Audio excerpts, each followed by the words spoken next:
Be Secure Plus option simply adds one additional component.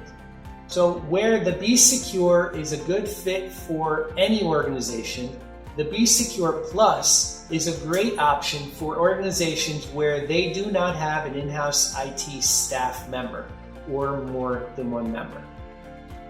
What it does is it provides for a flat fee support option so that troubleshooting and some adds, moves, and changes are all included for a monthly fee for the users that you have in the organization. This is based on a per user basis, and that provides the capability for you to have a flat monthly fee for support if you don't have an in-house staff, IT staff to support them. This is a great option where if you wanted to have help desk or on-site service as the benefit to be able to provide support for your organization, the Be Secure Plus is a great option to have.